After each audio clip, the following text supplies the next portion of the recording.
Sankrant special 2 recipe. प्रकार पहिला चिकीचा गूळ वापरून लाडू. दुसऱ्या प्रकारामध्ये चिकीचा गूळ न वापरता लाडू करणार. दोन्ही लाडू करताना ह्यामध्ये असा एक पदार्थ घालणार आहे, लाडू अगदी परफेक्ट तयार होतील. तो पदार्थ किती प्रमाणामध्ये घालायचे तेवढंच महत्त्वाचं आहे. तिळाचे लाडू करण्यासाठी वजनी प्रमाण पहिलं आपण बघूया. पाव किलो गावरान तीळ घेतले, पाव किलो चिकीचा गूळ, 50 ग्रॅम भाजून साल काढून मिक्सरला फिरवून घेतलेले शेंगदाणे आहेत, 1 चमचा तूप, पाव चमचा वेलची पावडर घेतले. कपाचं प्रमाण बघाल तर मेजरमेंटचा कप असतो त्या कपाने 1 कप भरून आणि दुसरा पाव कप म्हणजे सव्वा कप तीळ आहे. बारीक चिरून घेतलेला गूळ 1 कप भरून पूर्ण घेतलेला आहे. पाव कप शेंगदाण्याचा कूट आहे.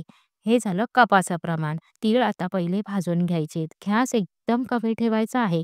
तीळ एकाच वेळेस सगळे न घालता थोडे थोडे करून घातले तर तीळ चांगले भाजले जातात एकसारखे असे. तीळ भाजताना तळापासून चांगले परतत राहिले की सगळे तीळ एकसारखे चांगले भाजले जातात. तीळ चटचट उडायला लागले, हलका असं तिळाला डाग आले असे दिसले की लगेच ते काढून घ्यायचे. तीळ जास्त भाजलेत लाडू आहेत ते कडवट होतात, म्हणून तीळ जास्त भाजायचे नाही. तीळ इथे चांगले आता चटचट असे उडायला लागलेले आहेत. मी आता हे तीळ काढून घेते. इतपतच तीळ भाजून घ्यायचे. गावरान तीळ आहे. गावरान तिळाचे लाडू चवीला छान होतात. तुम्हाला हवं असल्यास तुम्ही पॉलिशचे तीळ सुद्धा इथे घेऊ शकता. मी आता उरलेले सगळे तीळ आहे आता तसेच भाजून घेतले. त्याच कढईमध्ये बारीक चिरून घेतलेला गूळ आहे तो घालून घेतला. गॅस एकदम कमी ठेवायचे. कढई जाड बुडाची घ्यायची म्हणजे गूळ आहे तो कढईला चिकटत नाही. कढईमध्ये गूळ घातला की तो असाच न सोडता चमच्याने त्याला सतत असं ढवळत राहिलं, वर खाली करत राहिलं. अजिबात गूळ कढईला न चिकटता गूळ चांगला वितळला जातो. एक पदार्थ घालणार तो पदार्थ पाणी. लाडू करताना चूक काय करतो, गूळ कढईत घातल्यावर पाणी घातलं जातं. असं न करता गूळ वितळल्यावर पाणी घालायचं.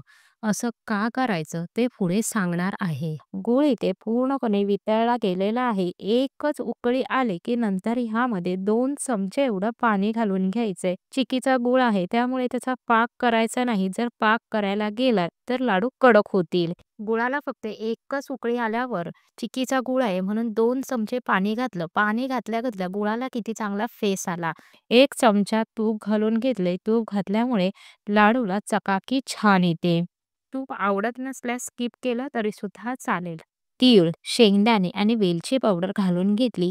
तीळ मिक्स करताना चमचा वरून खाली असा नेला की गूळ आहे तो सगळ्या तिळांना चांगला कोट होतो आणि व्यवस्थित आपल्याला हे मिक्स करता येतं. गॅस बंद करून घेतला. गॅस बंद करून कढई खाली उतरवून घेतली.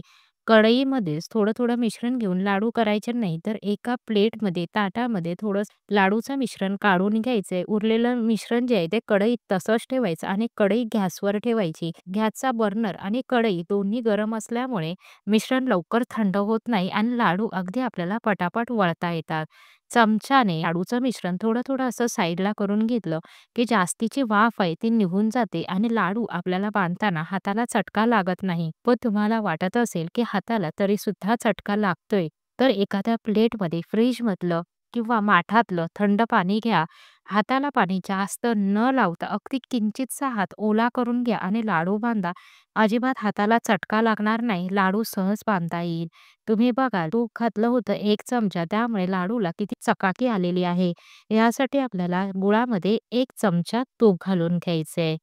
पाणी हाताला लावताना एकदम जास्त ओलसर हात नाही करायचा. हलकं असं पाणी लावायचं म्हणजे लाडू अजिबात ओलसर होत नाही. आणि तुम्हाला वाटलं तर तुम्ही ते फॅन खाली पूर्ण सुकवून घ्या. सुकल्यानंतर एखाद्या हवाबंद बरणीत किंवा डब्यात भरून ठेवा. चिकीच्या गुळाचा लाडू तोडून दाखवते. तुम्ही बघाल तर हाताने तो सहज तोडता येतोय. त्यावरूनच तुम्हाला समजेल चिकीचा गूळ वापरून लाडू केले तरी सुद्धा ते अजिबात कडक न होता छान मऊसूत आणि खुसखुशीत असे झालेत.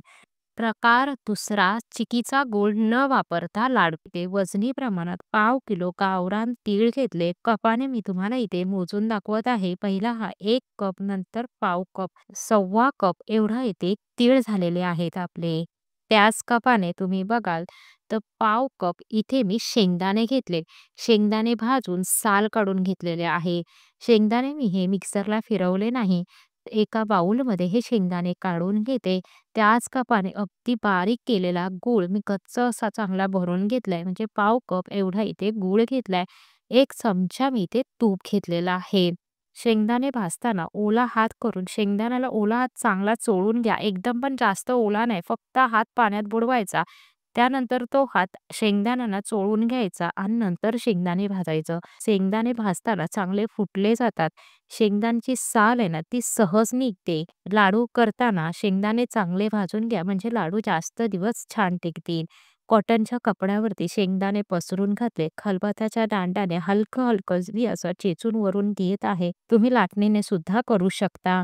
असं केल्याने शेंगदाचे 3 ते 4च तुकडे झालेले आहेत. तुम्हाला हवं असल्यास तुम्ही शेंगदाणे मिक्सरला फिरवून घ्या. असे 3 ते 4 तुकडे करून शेंगदाणे लाडूमध्ये घातले, की लाडू खाताना शेंगदाणा ज्यावेळेस दाताखाली येतो, तेव्हा लाडू अजूनच चवीला छान लागतो.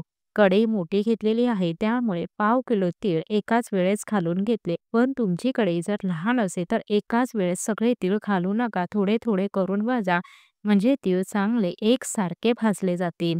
रेसिपी आवडल्यास एक लाईक करायला विसरू नका. पहिल्यांदाच रेसिपी पाहत असाल, रेसिपी आवडल्यास चॅनलला सबस्क्राईब करा, म्हणजेच अशाच येणाऱ्या नवनवीन रेसिपी तुम्हाला पाहता येतील. तीळ चांगले चटचट असे उडायला लागले. तीळ मी भाजून झाल्यावर काढून घेतले. त्याच कढईमध्ये मी गूळ घालून घेतला. साधा गूळ घालून घेतलेला आहे, तरी सुद्धा मी पाण्याचा वापर अजिबात केलेला नाही. गॅस एकदम कमीच ठेवलेला आहे. सतत असा परतत राहून वर खाली करत राहून गूळ आहे तो वितळवून घ्यायचा आहे. केमिकल विरहित गूळ घेतलाय.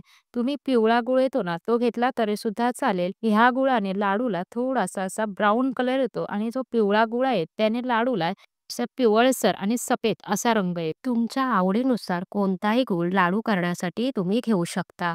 गूळ पूर्ण वितळलेला आहे. आता ह्यामध्ये मी 1 चमचा एवढं तूप घालून घेते. तूप घालून मिक्स करून घ्यायचंय. मी इथे अजून पाक वगैरे केलेला नाही, फक्त तूप घालून घेतले. तूप घालून इथे मी मिक्स करून घेते. तूप मिक्स झाल्यावरती 1 चमचा एवढंच पाणी घालायचंय. गूळ साधा आहे, त्यामुळे 1च चमचा पाणी घालायचंय. 2 चमचे पाणी साध्या गुळाला वापरू नका. इथे मी फक्त 1च चमचा पाणी घातले, ते पण चांगले गुळाला उकळी आल्यावर पाणी घातले.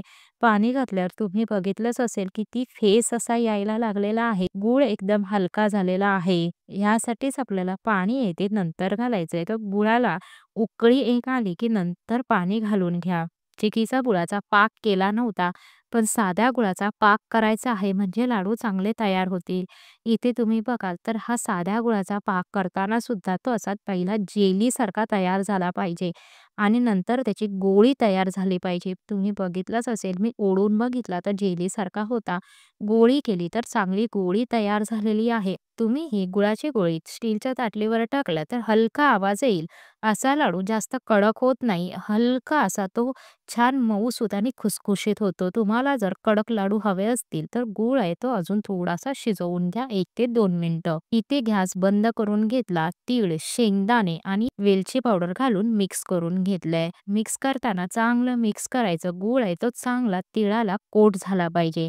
मिक्स करून घेतले. गरमच मिश्रण आहे. इथे तुमच्याकडे असा जर प्लास्टिकचा किंवा स्टीलचा जरी गोल चमचा असेल ना, तर मिश्रण आहे ते असं एका चमच्यामध्ये घालून दाबून काढला तर तुम्ही इथे बघाल, मी ताटात तुम्हाला घालून दाखवते. तुम्हाला अर्धा लाडू ते तिथे गोलच झालेला दिसत असेल. थोडंसंच वळायचं बाकी राहतं. जास्त लाडू वळावे सुद्धा लागत नाही.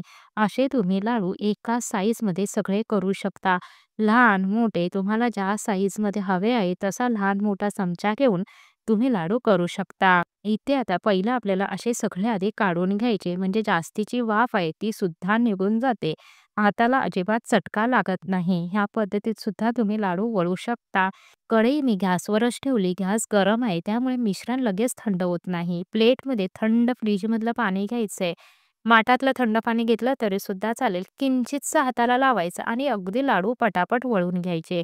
असं मिश्रण आपण चमच्याने काढलेलं आहे, त्यामुळे जास्तीची वाफ आहे ती सुद्धा निघून गेली. पाणी मी इथे लावलेलंच नाही हाताला, तरी सुद्धा लाडू अगदी चांगला वळता येत आहे. पण तुम्हाला हवं असल्यास तुम्ही पाणी लावून लाडू वळू शकता. हाताला चटके बसतात, अजिबातच लाडू वळता येत नाही, तर असे 2 सारखे चमचे घ्या.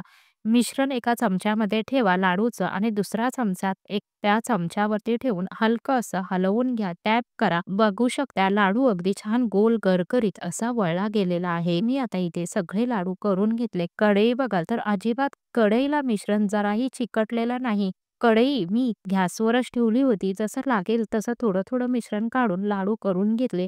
कढई गॅसवरच ठेवल्यामुळे ती गरमच राहिली. मिश्रण आहे ते अजिबात कढईला चिटकून बसलं नाही. लाडूच्या दुसऱ्या प्रकारामध्ये चिकीचा गूळ न वापरता लाडू केले. ते लाडूसुद्धा तुम्हाला तोडून दाखवते. तुम्ही बघाल तर हे लाडूसुद्धा अगदी छान तोडता येत आहेत. अगदी मऊसूत असे हे झालेले आहे. 2 प्रकारचे गूळ वापरून लाडू केले. ह्यामध्ये फरक काय? तीळ चांगले भाजलेले असतात आणि चिकीचा गूळ असतो. चिकीचा गुळाचा पाक केला नाही. त्यामध्ये 2 चमचे पाणी घातलं. पाणी घातल्यामुळे गूळ हलका झाला. गूळ हलका झाल्यामुळे तीळ आधीच चांगले भाजून घेतले होते. लाडू चांगले खुसखुशीत तयार होतात. 2 चमचे पाणी घातल्यामुळे लाडू मऊसूतही होतात. म्हणजे छान खाताना ते खुसखुशीत आणि मऊसूत लागतात. साध्या गुळामध्ये लाडू केले ह्याचा फरक काय? तर साध्या गुळामध्ये 1च चमचा पाणी घातलं. साधा गूळ आहे जेलीसारखा पाक तयार करून घेतला. जास्त पाक केला नाही. म्हणजे ज्यांच्या घरी आजी-आजोबा आहेत, ते सुद्धा हे लाडू खाऊ शकतात. एकदम मऊसूत असे लाडू तयार होतात. भेटूया पुन्हा लवकरच नवीन रेसिपीसोबत. नवीन व्हिडिओमध्ये रेसिपी संपूर्ण पाहिल्याबद्दल तुमचे मनःपूर्वक धन्यवाद.